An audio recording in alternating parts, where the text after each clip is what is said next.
आज हमारा टॉपिक है डाइजेस्टिव सिस्टम। डाइजेस्टिव सिस्टम की आज हमने पढ़नी है anatomy and physiology. Digestive system क्या है और डाइजेस्टिव सिस्टम हमारे जिस्म में ये कहाँ पर ये अमल होता है। स्टमक इसमें मेन किरदार अपना रोल अदा करता है डाइजेस्टिव सिस्टम में। डाइजेस्टिव सिस्टम के दो पार्ट होते हैं जो इसमें अमल दारोमदार करते हैं। जो पहला पार्ट है वो है GIT ट्रैक यानी गैस्ट्रो इंटेस्टाइनल ट्रैक, और जबकि जो सेकंड पार्ट है वो है एक्सेसरी ग्लैंड, जिसमें जो GIT ट्रैक जो स्टार्ट होती है वो है माउथ, जिसमें आते हैं mouth, liver, stomach, small intestine, large intestine, anus, rectum, ये आ जाती हैं GIT ट्रैक, जो कि माउथ से स्टार्ट होता है और एनस पर ख़त्म होता है। GIT ट्रैक ये आ जाती है डाइजेशन में, और फिर उसके बाद आते हैं हमारे एक्सेसरी ग्लैंड। एक्सेसरी ग्लैंड कौन कौन सी हैं? जो कि रतूबत खारिज करते हैं। रतूबत खारिज करते हैं मतलब liver, pancreas, gall bladder, pancreas, इनका अहम किरदार है जो कि रतूबत को खारिज करते हैं और खुराक में शामिल होते हैं। अब बात करते हैं डाइजेशन। डाइजेशन होती कैसे और क्यों होती है? डाइजेशन जो कि लार्ज मॉलिक्यूल्स को स्मॉलर पार्टिकल्स में कन्वर्ट करती है, उसको तोड़ती फोड़ती है, बड़े लार्ज मॉलिक्यूल्स को तोड़ती है। अब ये जो अमल होता है इसकी ज़रूरत क्यों पेश आती है डाइजेशन की? डाइजेशन हमारे जिस्म में होता है सिंथेटिक अमल। सिंथेटिक अमल किसे कहते हैं? न्यू सेल का बनना, और पुराने यानी जो मुर्दा सेल होते हैं, जो जरासीम वाले सेल होते हैं, उनको ख़त्म करना। नए सेल तभी बनते हैं जब सिंथेटिक का अमल होता है। सिंथेटिक का अमल कैसे होता है? खुराक के अमल से। जब खुराक में से जैसे लिपिड तो नहीं कह सकते, कार्बोहाइड्रेट्स कहेंगे, विटामिन कहेंगे, प्रोटीन्स कहेंगे, ये सारी जो है ये खुराक से आती हैं। ये सब चीज़ें खुराक से आती हैं। जब ये खुराक से आएंगी तो ये सिंथेटिक का अमल होगा और न्यू सेल बनेंगे। और जो सेकंड काम होता है हमारी डाइजेशन का, डाइजेशन में जो सेकंड वर्क होता है वो होता है ATP मॉलिक्यूल्स का बनना। ATP में मॉलिक्यूल्स का बनना किस लिए? क्योंकि हमें एनर्जी की ज़रूरत होती है। जो हम काम करते हैं, हम सोचते हैं, हम खाते हैं, पीते हैं, सांस लेते हैं, इन सब के लिए एनर्जी की ज़रूरत है। और ये कहाँ से आती है? ये खुराक से आती है। अब शुरू करते हैं डाइजेशन यानी डाइजेस्टिव सिस्टम, जो कि माउथ से स्टार्ट होता है। माउथ में कौन कौन से पार्ट होते हैं? माउथ में हमारे तीत भी आते हैं, हमारे चीक भी आते हैं, हमारी ज़ुबान भी आती है। ये माउथ पार्ट में इंक्लूड होती है। माउथ पार्ट में क्या क्या पाया जाता है? माउथ पार्ट में 3 तरह के ग्लैंड्स पाए जाती हैं, जो कि स्लाइवरी जिन्हें स्लाइवरी ग्लैंड कहते हैं। ये रतूबत को खारिज करते हैं जो हमारी खुराक में शामिल होते हैं। इसमें सबसे पहले आ जाता है सबमैंडिबुलर ग्लैंड। अब बात करते हैं माउथ की। माउथ में कौन कौन से पार्ट आते हैं? जिसमें सबसे पहले आता है सबमैंडिबुलर ग्लैंड। फिर आ जाते हैं सबलिंगल ग्लैंड, ये आपको दिखाई दे रहे हैं माउथ पे, ये सबमैंडिबुलर, सबलिंगल, स्लाइवरी ग्लैंड। और ये जो ऊपर है ये देखिए इस साइड पर, ये है पैरोटिया स्लेवरी ग्लैंड। ठीक है। अब ये आती है माउथ पार्ट में, जो हमारी खुराक मुंह से जाती है। ये एसोफेगस से, एगोफेगस से स्टमक में, स्टमक से स्मॉल इंटेस्टाइन में, स्मॉल इंटेस्टाइन से लार्ज इंटेस्टाइन में। ये अमल होता है स्टार्ट माउथ से। माउथ के बाद जो हमारा पार्ट आता है वो होता है फेरनिक्स की जो मेन जो रोल है फेरनिक्स का, वो निज़ाम तनफ़ुस में भी आता है और निज़ाम में भी आता है। इसका दोनों में दारोमदार होता है फेरनिक्स की जो उसके 3 पार्ट होते हैं, जिसमें आते हैं ओरोफेरनिक्स, नेजोफेरनिक्स, रिलेंजोफेरनिक्स। ओरोफेरनिक्स कहाँ पाए जाते हैं? ओरोफेरनिक्स जो कि नाक के पीछे पाए जाते हैं। ओरोफेरनिक्स जो कि हमारे मुंह के पीछे पाए जाते हैं यानी माउथ। जो नेजोफेरनिक है ये नेजल से है, जो कि नाक के पीछे पाए जाते हैं। और रिलेंजोफेरनिक्स जो जिसका ताल्लुक है लेर्निक्स से, ये लेर्निक्स के पीछे पाए जाते हैं। अब इसकी हम बात करते हैं एनाटॉमी के लिहाज से। फेरनिक्स कितने सेंटीमीटर लॉन्ग होते हैं? ये 30 सेंटीमीटर लॉन्ग होते हैं, तकरीबन 5 to 6 इंचेस। इसकी लेंथ होती है।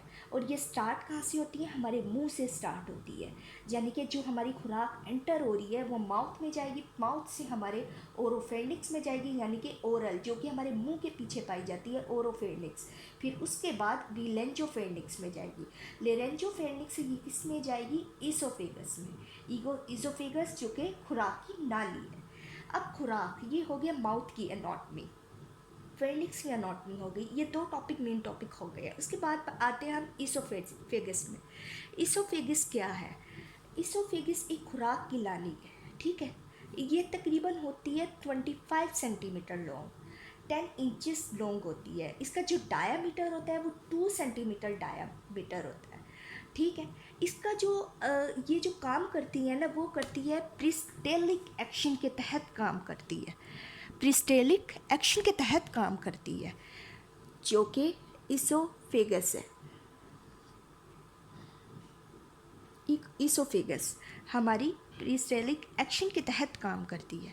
इसकी 4 लेयर्स पाई जाती हैं, 4 लेयर्स इसकी पाई जाती हैं। 4 लेयर्स जिसमें आ जाती हैं म्यूकोसा, सबम्यूकोसा, मस्कुलरस, सीरोसा। इसकी 4 लेयर्स होती है। ये 4 लेयर्स ही हमारी ईसोफेगस से स्टार्ट होकर जो लार्ज इंटेस्टाइन तक का पार्ट है, ये 4 लेयर से मिलकर ही बनती हैं, ठीक है। अब इस बात की आपको समझ आ गई कि ईसोफेगस है क्या और इसका खुराक की नाली से इसका क्या ताल्लुक है। इससे खुराक हमारे ईसोफेगस से किस में जाती है, स्टमक में। अब स्टमक क्या है, ठीक है। अब बात करते हैं स्टमक की। स्टमक है जिसे हम कहते हैं जे शेप्ड का भी कहते हैं और सी शेप्ड का भी कहते हैं। और ये पाया कहाँ जाता है, ये हमने बात करनी है। ये पाया जाता है डायाफ्राम के नीचे, यानी कि लीवर के ने इसको हाइड किया होता है, हमारे स्टमक को लीवर ने हाइड किया होता है, ठीक है। अब लीवर की बात हम बाद में करते हैं, पहले हम स्टमक की बात करते हैं। ये लीवर ने इसको हाइड किया होता है और ये कहाँ पाया जाता है, ये लेफ़्ट साइड पर पाया जाता है, ठीक है। ये जे शेप का होता है, लेफ्ट साइड में एब्डोमिनल कैविटी, यानी एब्डोमिनल कैविटी की लेफ्ट साइड पर पाया जाता है, ठीक है। अब इसकी रीजन की बात करते हैं, इसकी रीजन कितनी होती है। अब फर्स्ट जो इसकी रीजन है वो है कार्डिया। ये जो इसकी ये वाली रीजन है, ये है कार्डिया। इसके बाद आती है हमारी ये जो स्टार्ट होने वाला हमारे ये कार्डिया है, फिर ये फंडस आती है, फिर ये बॉडी आती है। लेज़र कर्वेचर किसे कहते हैं, जो कि कनकेव शेप का है, ये होती है कनकेव शेप, इसे कहते हैं लेज़र कर्वेचर। और जो कि हमारी ग्रेटर कर्वेचर होती है वो होती है कन्वेक्स शेप की। ये कन्वेक्स शेप है, इसे कहते हैं ग्रेटर कर्वेचर। फिर उसके बाद आता है ये वाला पार्ट, इसे कहते हैं जहाँ से ड्यूडेनम स्टार्ट हो रही है। ड्यूडेनम क्या है, स्मॉल इंटेस्टाइन का पार्ट है, ये है, इसे कहते हैं फाइलोरिक स्पेंचर। फाइलोरिक जो स्पेंचर है ये स्टमक का आखिरी पार्ट है, ठीक है। अब आपको समझ आ गई है। इसकी भी लेयर ही 4 तरह के टिश्यूज लेयर से मिलकर बनती है, जिसमें आती है serous, muscular, submucous, mucous. Coat होती हैं, यानी इन्हें कोट कहते हैं, तह कहते हैं, ठीक है। अब बात करते हैं हम गॉल ब्लैडर की, जो कि लीवर के नीचे पाया जाता है। लीवर है ये, जिसे लार्जेस्ट ग्लैंड कहते हैं। ये लीवर है लार्जेस्ट ग्लैंड, हमारी बॉडी का जो ग्लैंड है वो लार्जेस्ट ग्लैंड लीवर है। इसके 2 लोब होते हैं। ये पाया कहाँ जाता है, ये राइट साइड पर पाया जाता है, ह्यूमन बॉडी में राइट साइड पर पाया जाता है। और इसके 2 लोब्स होते हैं, यानी कि लेफ्ट लॉब्स, ये है राइट लॉब्स। अब बात करते हैं 2 लॉब्स, ये होगी लार्जेस्ट ग्लैंड की बात, लीवर की। लीवर में से जाती है डक्ट, यानी कहते हैं जिसे नालियाँ भी बोल सकते हैं, ये जा रही हैं, ये इसे कहते हैं हिपोटिक डक्ट। और जो इसी के नीचे, लीवर के नीचे जो पाया जाता है गॉल ब्लैडर, जो कि होता है 8 से तकरीबन 10 सेंटीमीटर लॉन्ग, यानी 3 से 4 इंचेस। यही इसकी जो स्टमक से फाइलोरिक से जुड़ी हुई नाली है, जिसे कहते हैं कॉमन बाइल डक्ट, इन्हीं नालियों के ज़रिए ही रतूबत का अमल जो खाज होने का, दाखिल होने का, खुराक में शामिल होने का अमल होता है, वो इन्हीं नालियों के ज़रिए होता है। यानी जो लिवर हमें रतूबत दे रही है और जो इसमें स्टमक में शामिल हो रही है, खुराक से शामिल हो रही है, खुराक से फिर ये पेनक्रियास के ज़रिए जो खुराक में शामिल हो रही है, ये डिफरेंट तरह से ये जो हमारी रतूबतें मिलती हैं खुराक से, वो इन्हीं नालियों के ज़रिए मिलती हैं।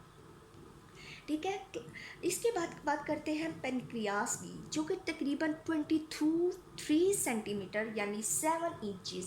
मैं आपको बताने का मकसद सेंटीमीटर में भी और इंचज़ में भी और फीट में भी, मीटर में भी बताने का मकसद ये है कि अक्सर MCQs में सेंटीमीटर के बजाय इंचज़ में भी पूछा जा सकता है, आपसे मीटर में भी पूछा जा सकता है। आपको हर तरह से याद होना चाहिए, क्योंकि अक्सर चीज़ें हम सेंटीमीटर में याद कर लेते हैं और उसमें इंचज़ में आ जाती है और हम कंफ्यूज हो जाते हैं। ठीक है। इसी तरह पेनक्रियास के भी 3 पार्ट होती हैं, जिसमें आती है हेड, बॉडी, टेल्स। इसके भी 3 पार्ट होती हैं पेनक्रियास के भी। पेनक्रियास कहाँ पाई जाती है? पेनक्रियास स्टमक के नीचे पाई जाती है। स्टमक यानी इसकी जो इनकी जो नालियाँ जुड़ी होती हैं वो जुड़ी हुई होती हैं, यानी फाइलोरिक, यानी जो हमारा ड्यूडेनम से भी जुड़ी होती है। ड्यूडेनम का जो सी पार्ट है उसके साथ ये पेनक्रियास होती हुई स्टमक में से, स्टमक के नीचे पाई जाती हैं। ठीक है। ड्यूडेनम के कंप्लीट पार्ट में ये हमारी जो पेनक्रियास है ये पाई जाती है। अब ये बात हो गई पेनक्रियास तक की, और गॉल ब्लैडर ये हो गया कंप्लीट एनाटॉमी के लिहाज से।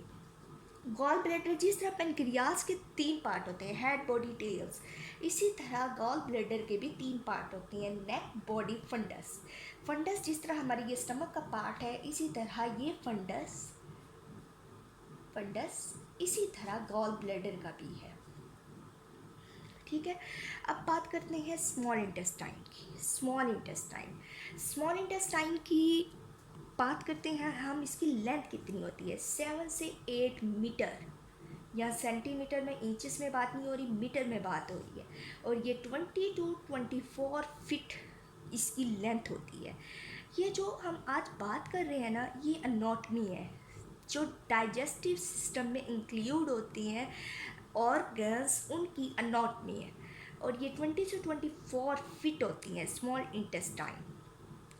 इंटेस्टाइन में 3 पार्ट होते हैं।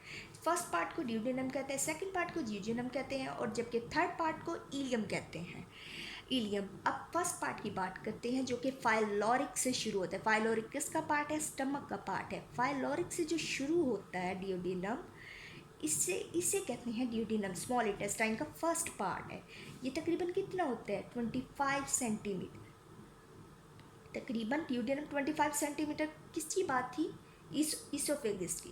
इसोफेगस की जो लेंथ थी वो 25 सेंटीमीटर थी। इसी तरह आप याद रखिएगा, जो ड्यूडेनम है, स्मॉल इंटेस्टाइन का पहला पार्ट है, उसकी लेंथ भी 25 सेंटीमीटर है।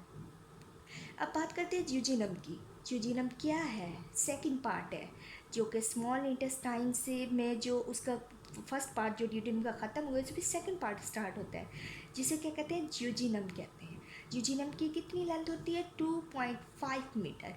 उस जो एंड होता है स्मॉल इंटेस्टाइन का, उसे कहते हैं इलियम। इलियम होती है 3.5 मीटर, तकरीबन 3.5 मीटर यानी 11.5 फीट। ये बात हो गई है स्मॉल इंटेस्टाइन की। स्मॉल इंटेस्टाइन जहाँ पे ख़त्म होता है, जहाँ स्मॉल इंटेस्टाइन इलियम पर ख़त्म हो रहा है, वहीं से हमारा लार्ज इंटेस्टाइन स्टार्ट होता है। लार्ज इंटेस्टाइन कहाँ से स्टार्ट होता है? सीकम से। ये सीकम है, पहला पार्ट है सीकम, ये लार्ज इंटेस्टाइन का पार्ट है। सीकम लार्ज इंटेस्टाइन जो हमारा स्टार्ट हो गया है। अब आप गौर कीजिए, ये जो पार्ट है ऊपर की तरफ जा रहा है, इसके नाम से पता चल रहा है असेंडिंग। असेंडिंग का मतलब होता है अबव, तो असेंडिंग कॉलन। इसके जो हमारी लार्ज इंटेस्टाइन है, इसकी पहले हम लेंथ की बात करते हैं। 1.5 मीटर होती है, यानी कि 5 फीट।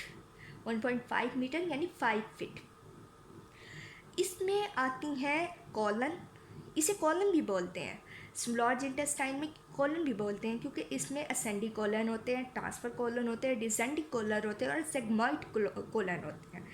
इसमें 4 तरह के कोलन पाए जाते हैं और इसके जो पार्ट होते हैं इसमें अपेंडिक्स भी आता है, इसमें रेक्टम भी आता है, इसमें एनस भी आता है और सीकम भी आता है। सीकम से तो ये स्टार्ट होता है, ये सीकम है, असेंडिंग कोलन है जो अबव की तरफ है, ये ट्रांसफ़र है। ट्रांसफ़र आप देखिए, असेंडिंग और जो डिसेंडिंग कोलन को ट्रांसफ़र कर रहा है, चीज़ को ट्रांसफ़र करना उसके नाम को जाहिर कर रहा है, ये है ट्रांसफर्स कोलन। अब बात करते हैं जो नीचे की तरफ आ रहा है यानी ब्लो, ये है अबव। जो नीचे की तरफ आएगा उसे डिसेंडिंग कोलन कहेंगे। फिर उसके बाद डिसेंडिंग कोलन के बाद एक सी शेप में स्टार्ट होती है, यानी सी शेप नहीं इसे कहेंगे, इसे हम एस शेप कहेंगे, इसे कहेंगे सेगमॉइड कोलन। सेगमॉइड कोलन जहाँ पर स्मॉल इंटेस्टाइन से जो हमारी खुराक लार्ज इंटेस्टाइन में हमारी जो हजमे का जो ताल्लुक होता है खुराक के रतूबत वगैरह, ये लार्ज इंटेस्टाइन में कुछ नहीं होता है। लार्ज इंटेस्टाइन में सिंपल जो काम है वो है फीकल मटेरियल को एक्सक्रीट करवाना, यानी फीकल मटेरियल को बाहर खारिज करना। फीकल मटेरियल यहाँ से स्मॉल इंटेस्टाइन से होते हुए इस तरह होते हुए ये जाता है रेक्टम में। रेक्टम में से पैगाम मिलता है माइंड को, माइंड से फिर जो नर्व्स खारिज होती हैं, जो नर्व्स आती है वो पैगाम देती हैं और फिर एनस के ज़रिए फीकल मटेरियल एक्सक्रीट हो जाता है। ठीक है क्लास, और फिर ये है अपेंडिक्स है,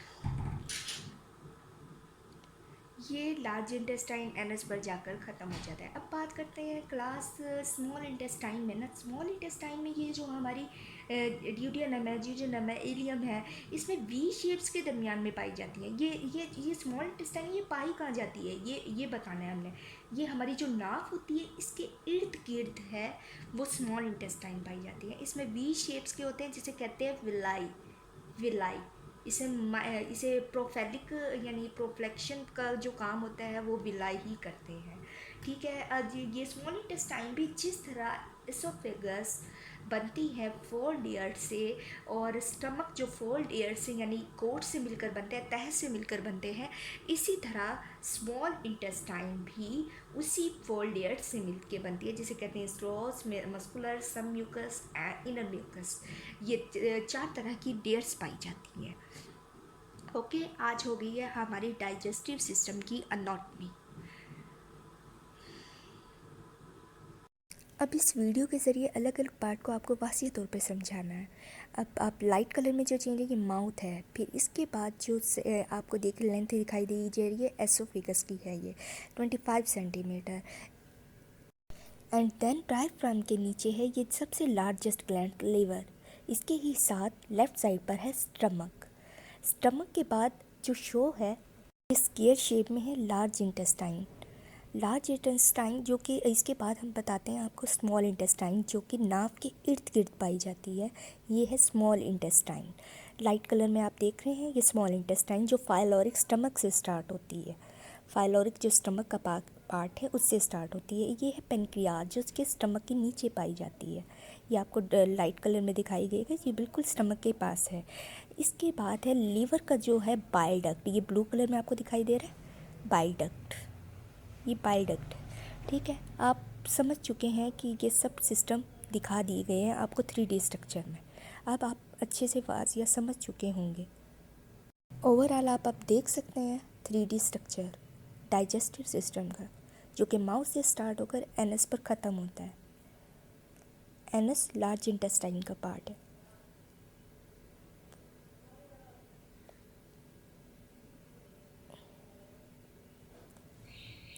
होप सो दिस एनिमेशन से आप अच्छे से समझ जाएं। This is faecal material